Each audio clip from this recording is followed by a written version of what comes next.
ದೆಹಲಿಯಲ್ಲಿ ಐಎಎಸ್ ಅಧಿಕಾರಿಯಾಗುವ ಕನಸು ಹೊತ್ತಿದ್ದ ಮೂವರು ವಿದ್ಯಾರ್ಥಿಗಳನ್ನು ವರುಣ ಬಲಿ ಪಡೆದಿದ್ದಾನೆ. ನಿನ್ನೆ ಸಂಜೆ ದೆಹಲಿಯ ಪಶ್ಚಿಮ ಭಾಗದಲ್ಲಿ ಭಾರಿ ಮಳೆ ಸುರಿದಿದೆ. ಮಳೆಯಿಂದಾಗಿ ಐಎಎಸ್ ಕೋಚಿಂಗ್ ಸೆಂಟರ್ಗೆ ನೀರು ನುಗ್ಗಿ ದುರಂತ ಸಂಭವಿಸಿದೆ. ರಾಜೇಂದ್ರ ನಗರದಲ್ಲಿರುವ ರಾವ್ಸ್ ಐಎಎಸ್ ಸ್ಟಡಿ ಸರ್ಕಲ್ನ ನೆಲಮಾಳಿಗೆಗೆ ಏಕಾಏಕಿ ನೀರು ನುಗ್ಗಿದೆ. ಪರಿಣಾಮ ಬೇಸ್ಮೆಂಟ್ನಲ್ಲಿದ್ದ ಲೈಬ್ರರಿಯಲ್ಲಿ ಓದುತ್ತಿದ್ದ ಮೂವರು ವಿದ್ಯಾರ್ಥಿಗಳು ಪ್ರಾಣ ಕಳೆದುಕೊಂಡಿದ್ದಾರೆ. 30 ವಿದ್ಯಾರ್ಥಿಗಳು ಕೊಂಚದಲ್ಲೇ ಪ್ರಾಣ ಉಳಿಸಿಕೊಂಡಿದ್ದಾರೆ. ಲೈಬ್ರರಿಯಲ್ಲಿ ಕುಳಿತು ಓದುತ್ತಿರುವಾಗ ಚರಂಡಿ ಮೋರಿಯ ತಡೆಗೋಡೆ ಒಡೆದು ಮತ್ತು ಮಳೆ ನೀರು ನುಗ್ಗಿದ ಹಿನ್ನೆಲೆ ದುರ್ಘಟನೆ ಸಂಭವಿಸಿದೆ. ತೆಲಂಗಾಣ ಮೂಲದ ಓರ್ವ ಯುವತಿ, ಉತ್ತರ ಪ್ರದೇಶ ಮೂಲದ ಓರ್ವ ಯುವತಿ ಮತ್ತು ಕೇರಳ ಮೂಲದ ಒಬ್ಬ ಯುವಕ ಸಾವಿಗೀಡಾಗಿದ್ದಾರೆ. ಇನ್ನು ಕೆಲವರು ಆಸ್ಪತ್ರೆಗೆ ದಾಖಲಾಗಿದ್ದಾರೆ. ಘಟನಾ ಸ್ಥಳದಲ್ಲಿ ಸಾರ್ವಜನಿಕರು ಪ್ರತಿಭಟನೆ ನಡೆಸಿ ಆಕ್ರೋಶ ಹೊರಹಾಕಿದ್ದಾರೆ. ಕೋಚಿಂಗ್ ಸೆಂಟರ್ ವಿರುದ್ಧ ಎಫ್ಐಆರ್ ದಾಖಲಿಸಿದ ಪೊಲೀಸರು ಪ್ರಕರಣ ಸಂಬಂಧ ಇಬ್ಬರನ್ನು ಬಂಧಿಸಿದ್ದಾರೆ.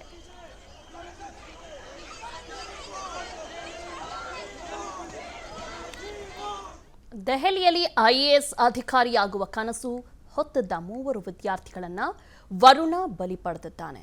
ನಿನ್ನೆ ಸಂಜೆ ದೆಹಲಿಯ ಪಶ್ಚಿಮ ಭಾಗದಲ್ಲಿ ಭಾರಿ ಮಳೆ ಸುರಿದಿದೆ. ಮಳೆಯಿಂದಾಗಿ ಐಎಎಸ್ ಕೋಚಿಂಗ್ ಸೆಂಟರ್ಗೆ ನೀರು ನುಗ್ಗಿ ದುರಂತ ಸಂಭವಿಸಿದೆ. ರಾಜೇಂದ್ರ ನಗರದಲ್ಲಿರುವ ರಾವ್ಸ್ ಐಎಎಸ್ ಸ್ಟಡಿ ಸರ್ಕಲ್ನ ನೆಲಮಾಳಿಗೆಗೆ ಏಕಾಏಕಿ ನೀರು ನುಗ್ಗಿದೆ. ಪರಿಣಾಮ ಬೇಸ್ಮೆಂಟ್ನಲ್ಲಿದ್ದ ಲೈಬ್ರರಿಯಲ್ಲಿ ಓದುತ್ತಿದ್ದ ಮೂವರು ವಿದ್ಯಾರ್ಥಿಗಳು ಪ್ರಾಣ ಕಳೆದುಕೊಂಡಿದ್ದಾರೆ. 30 ವಿದ್ಯಾರ್ಥಿಗಳು ಕೊಂಚದಲ್ಲೇ ಪ್ರಾಣ ಉಳಿಸಿಕೊಂಡಿದ್ದಾರೆ. ಲೈಬ್ರರಿಯಲ್ಲಿ ಕುಳಿತು ಓದುತ್ತಿರುವಾಗ ಚರಂಡಿ ಮೋರಿಯ ತಡೆಗೋಡೆ ಒಡೆದು ಮತ್ತು ಮಳೆ ನೀರು ನುಗ್ಗಿದ ಹಿನ್ನೆಲೆ ದುರ್ಘಟನೆ ಸಂಭವಿಸಿದೆ. ತೆಲಂಗಾಣ ಮೂಲದ ಓರ್ವ ಯುವತಿ, ಉತ್ತರ ಪ್ರದೇಶ ಮೂಲದ ಓರ್ವ ಯುವತಿ ಮತ್ತು ಕೇರಳ ಮೂಲದ ಒಬ್ಬ ಯುವಕ ಸಾವಿಗೀಡಾಗಿದ್ದಾರೆ. ಇನ್ನು ಕೆಲವರು ಆಸ್ಪತ್ರೆಗೆ ದಾಖಲಾಗಿದ್ದಾರೆ. ಘಟನಾ ಸ್ಥಳದಲ್ಲಿ ಸಾರ್ವಜನಿಕರು ಪ್ರತಿಭಟನೆ ನಡೆಸಿ ಆಕ್ರೋಶ ಹೊರಹಾಕಿದ್ದಾರೆ. ಕೋಚಿಂಗ್ ಸೆಂಟರ್ ವಿರುದ್ಧ ಎಫ್ಐಆರ್ ದಾಖಲಿಸಿದ ಪೊಲೀಸರು ಪ್ರಕರಣ ಸಂಬಂಧ ಇಬ್ಬರನ್ನು ಬಂಧಿಸಿದ್ದಾರೆ.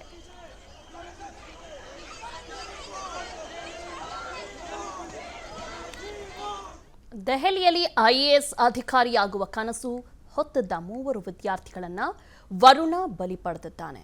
ನಿನ್ನೆ ಸಂಜೆ ದೆಹಲಿಯ ಪಶ್ಚಿಮ ಭಾಗದಲ್ಲಿ ಭಾರಿ ಮಳೆ ಸುರಿದಿದೆ. ಮಳೆಯಿಂದಾಗಿ ಐಎಎಸ್ ಕೋಚಿಂಗ್ ಸೆಂಟರ್ಗೆ ನೀರು ನುಗ್ಗಿ ದುರಂತ ಸಂಭವಿಸಿದೆ. ರಾಜೇಂದ್ರ ನಗರದಲ್ಲಿರುವ ರಾವ್ಸ್ ಐಎಎಸ್ ಸ್ಟಡಿ ಸರ್ಕಲ್ನ ನೆಲಮಾಳಿಗೆಗೆ ಏಕಾಏಕಿ ನೀರು ನುಗ್ಗಿದೆ. ಪರಿಣಾಮ ಬೇಸ್ಮೆಂಟ್ನಲ್ಲಿದ್ದ ಲೈಬ್ರರಿಯಲ್ಲಿ ಓದುತ್ತಿದ್ದ ಮೂವರು ವಿದ್ಯಾರ್ಥಿಗಳು ಪ್ರಾಣ ಕಳೆದುಕೊಂಡಿದ್ದಾರೆ. 30 ವಿದ್ಯಾರ್ಥಿಗಳು ಕೊಂಚದಲ್ಲೇ ಪ್ರಾಣ ಉಳಿಸಿಕೊಂಡಿದ್ದಾರೆ. ಲೈಬ್ರರಿಯಲ್ಲಿ ಕುಳಿತು ಓದುತ್ತಿರುವಾಗ ಚರಂಡಿ ಮೋರಿಯ ತಡೆಗೋಡೆ ಒಡೆದು ಮತ್ತು ಮಳೆ ನೀರು ನುಗ್ಗಿದ ಹಿನ್ನೆಲೆ ದುರ್ಘಟನೆ ಸಂಭವಿಸಿದೆ. ತೆಲಂಗಾಣ ಮೂಲದ ಓರ್ವ ಯುವತಿ, ಉತ್ತರ ಪ್ರದೇಶ ಮೂಲದ ಓರ್ವ ಯುವತಿ ಮತ್ತು ಕೇರಳ ಮೂಲದ ಒಬ್ಬ ಯುವಕ ಸಾವಿಗೀಡಾಗಿದ್ದಾರೆ. ಇನ್ನು ಕೆಲವರು ಆಸ್ಪತ್ರೆಗೆ ದಾಖಲಾಗಿದ್ದಾರೆ. ಘಟನಾ ಸ್ಥಳದಲ್ಲಿ ಸಾರ್ವಜನಿಕರು ಪ್ರತಿಭಟನೆ ನಡೆಸಿ ಆಕ್ರೋಶ ಹೊರಹಾಕಿದ್ದಾರೆ.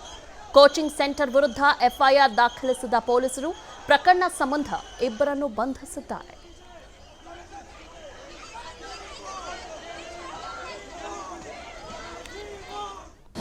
ಅನುಕ್ಷಣದ ಸುದ್ದಿಗಳಿಗಾಗಿ ವಿಸ್ತಾರ ನ್ಯೂಸ್ ಯೂಟ್ಯೂಬ್ ಚಾನೆಲ್ ಸಬ್ಸ್ಕ್ರೈಬ್ ಮಾಡಿ.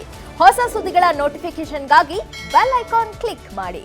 ಲೇಟೆಸ್ಟ್ ಅಪ್ಡೇಟ್ಸ್ಗಾಗಿ www.vistaranews.com ವೆಬ್ಸೈಟ್ಗೆ ವಿಸಿಟ್ ಮಾಡಿ. ಅಂಗೈಯಲ್ಲೇ ಜಗತ್ತಿನ ಸುದ್ದಿ ತಿಳಿಯಲು ವಿಸ್ತಾರ ನ್ಯೂಸ್ ಕನ್ನಡ ಆಪ್ ಡೌನ್ಲೋಡ್ ಮಾಡಿ.